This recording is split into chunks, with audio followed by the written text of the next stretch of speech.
tranquilidad puedan realizar sus tareas. Se deroga la ley del servicio profesional docente. Esto pues es muy importante también para el análisis. ¿Qué englobaba la ley del servicio profesional docente? El ingreso, la permanencia y los incentivos para el personal que trabaja en educación. ¿Qué otro tipo de modificaciones podemos destacar? Uno, se incorpora de manera obligatoria al sistema educativo nacional educación inicial. En educación indígena hay educación inicial también. Esto impone pues el reconocimiento, el techo financiero, la oportunidad, la apertura para que niños de 0 a los 3 años puedan recibir de manera obligatoria esta educación, apoyando grandemente a las madres y a los padres de familia. Pero no únicamente ello, también se acuerda que la educación superior sea obligatoria. Se crea un sistema de mejora continua de la educación con 3 organismos fundamentales: una junta directiva, un consejo nacional técnico y un organismo ciudadano. La junta directiva va a ser nombrada por el Senado de la República, que es espacio donde se toman las decisiones de este país. Esa junta directiva va a diseñar las políticas educativas que se desprendan de esta ley que ha sido aprobada. Enseguida, el Consejo Nacional Técnico habrá de conformar planes y programas donde habrá de respetarse el contexto local, el contexto regional. Y el organismo ciudadano permitirá la participación ordenada y obligada también de los padres de familia en el aporte positivo a la educación de México. En el sentido de los planes y programas, se establece en la ley que hay algunos tipos de escuelas y modalidades que deben existir en México. Por supuesto que hay escuelas indígenas y se establece también las materias que habrán de trabajarse, las asignaturas en México. Una de ellas es matemáticas. Lo voy a enlazar con el encuentro académico que tenemos este día, precisamente sobre la enseñanza de las matemáticas en las escuelas. Otra materia, otra asignatura obligada es lenguaje y comunicación. Y esto lo enlazo con lo que versa, con lo que habla sobre educación indígena.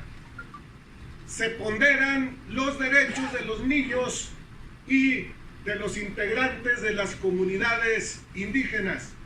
Se va a impulsar el bilingüismo.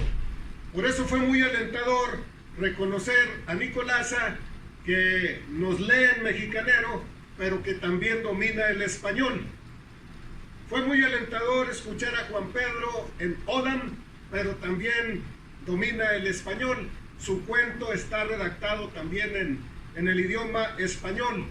Entonces, con mucho gusto estamos observando que hay las bases suficientes para ese bilingüismo en educación indígena. Y no únicamente ello, se debe tender de manera profesional a preparar a los niños en el plurilingüismo. Lengua original, lengua materna, el español y una lengua extranjera incluso. Y para eso pues habrá que prepararnos todos. La educación física, el deporte, la enseñanza de las artes, donde se pone especial énfasis para rescatar esa entidad en música. Y esto nos lleva a nosotros a pensar que así como hay asesores técnicos pedagógicos para matemáticas, así como se pretende impulsar asesores técnico-pedagógicos para lenguaje y comunicación, sin duda tendrá que haber para el esquema de las artes con especialidad en música. Maestro Ricardo Rentería, aquí de manera un tanto arbitraria, analizábamos el día de ayer con un conjunto de supervisores por qué en la ley se establece que sea la música la materia más tomada en cuenta dentro de las artes. Decía Memo Castro, un supervisor, que la música maneja el arte de combinar los sonidos y los silencios y obliga a leer y permite un gran equilibrio de carácter mental, es una gimnasia. Yo pensaba de manera más arbitraria.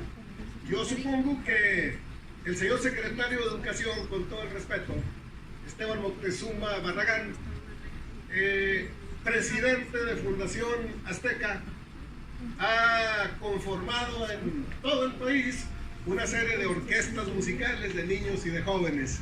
Quizá por eso en este momento pues se está impulsando la música y nos llama mucho la atención que así está plasmado en la ley. Bien, hay miles de cosas que contar.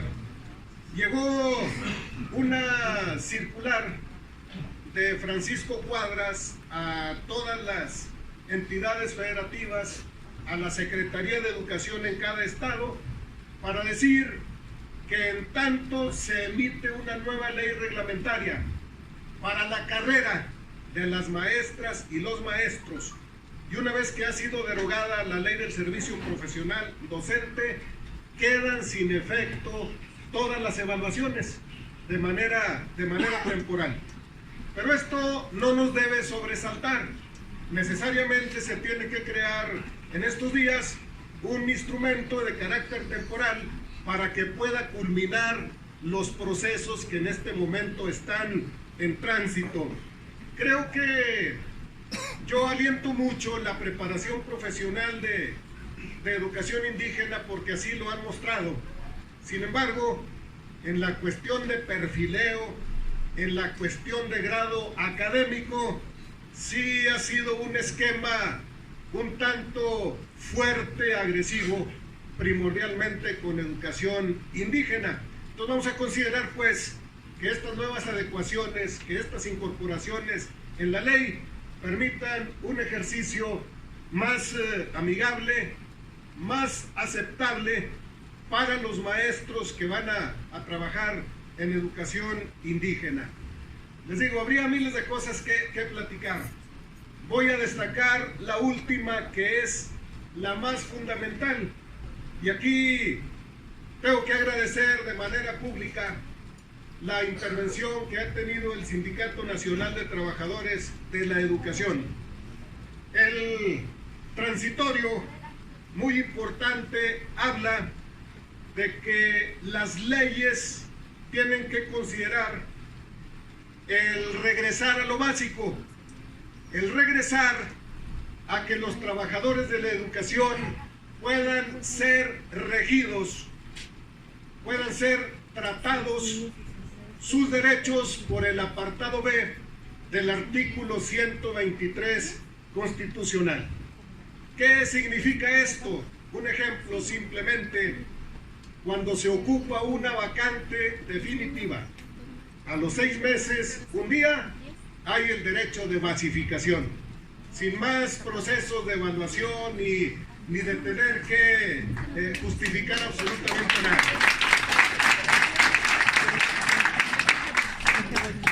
Ya soñábamos nosotros el tema de los códigos, que si un código 89, que si un código con nomenclatura no sé qué tanto, que si un interinato se podía pagar. Bueno, creo que ahora va a venir, insisto, una legislación más amigable, más profesional, que nos dé esta certeza.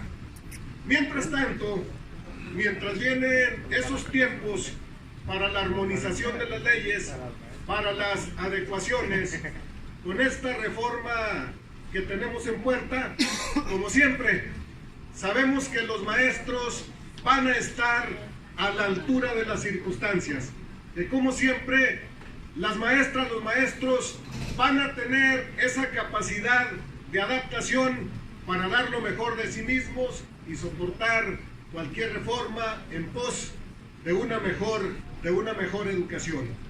Con estas palabras, con el saludo atento del señor gobernador, del señor secretario de Educación, del señor subsecretario de Servicios Educativos, yo quisiera solicitarles atentamente nos pudiéramos poner de pie.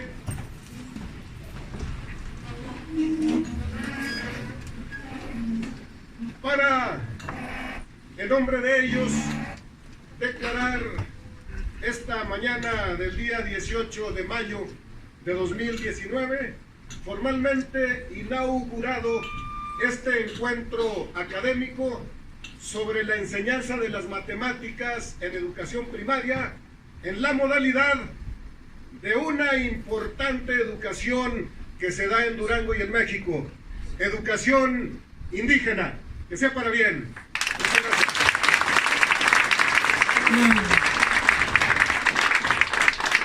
Hemos escuchado, señoras y señores, en esta mañana el mensaje del maestro Marco Aurelio Rosales Araco, representante personal del secretario de Educación y del gobernador constitucional de nuestro estado. Y bueno, si ustedes nos lo permiten, yo creo que con ese aplauso fuerte vamos a agradecer en esta mañana la presencia de nuestras autoridades. Muchas gracias por su presencia, por acompañarnos en el arranque de este encuentro académico sobre la enseñanza de las matemáticas. Muchísimas gracias por su presencia.